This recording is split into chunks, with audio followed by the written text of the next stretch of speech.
Into the Dark is the first young adult novel in the High Republic series written by Claudia Gray. Into the Dark tells the story of Reath Silus, a young Jedi Padawan who is struggling with his connection to the Force while trying to find his place in the galaxy. Reath is the type of Jedi who would prefer to be sitting in the Jedi Temple archives day after day, learning as much as he can. So when his master Joramali tells him that he's headed for the frontier, he becomes hesitant about what good he could possibly do for the galaxy so far from Coruscant. This trip to the frontier introduces us to the rest of the characters in the story, and there's quite a few. The first set of characters we meet are all Jedi of the Order. Jedi Master Comac Vitus, who is headed to the frontier to focus on folklore. The second character is Orla Jareni, a Jedi Wayseeker who operates independently from the Jedi Council, and Jedi Knight Des Ryden. Des was the first apprentice of Joramali, and because of this, Reath sees Des almost like a big brother. The four of them are then introduced to our second set of characters, being the crew of the ship taking them to the frontier. The first character is Leox Jossi, the captain of the ship known as the Vessel. Leox is Claudia Gray's version of a young Matthew McConaughey, but as a ship captain. Affie Hollow is the young co-pilot of the Vessel,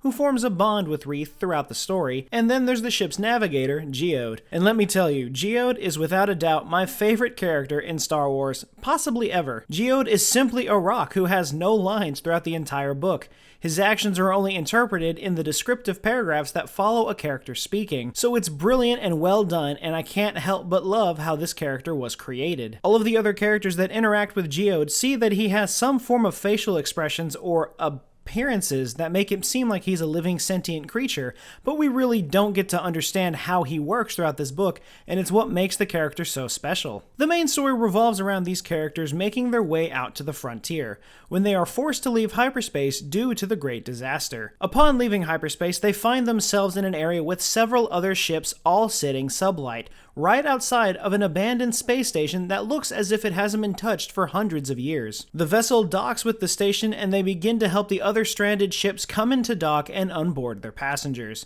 Two of the passengers are named Nan and Hagu. Nan quickly becomes infatuated with Reath and bombards him with questions about the Jedi and the Republic. Through this, Reath realizes the importance of the Jedi moving out to spread their influence to the frontier. After getting everyone aboard the space station, we find that the entire station is covered in plants that have been maintained over the years by gardening droids, who will attack anything on sight if they sense that they will cause harm to the surrounding greenery. However, it's not just a peaceful garden, as the Jedi discover that the dark side is strongly present, and seems to be surrounding idols that have been placed in the station. The constant presence of the dark side causes Master Comac and Orla to black out with visions, and they decide that it would be best if they removed the idols, transported them back to Coruscant, and undergo a ritual that will rid the idols of the dark side. Unfortunately, this does not help the situation, as they then discover that the idols were set in place to fend off the dark side from within the station, and removing them reawoke an ancient evil known as the Drengir,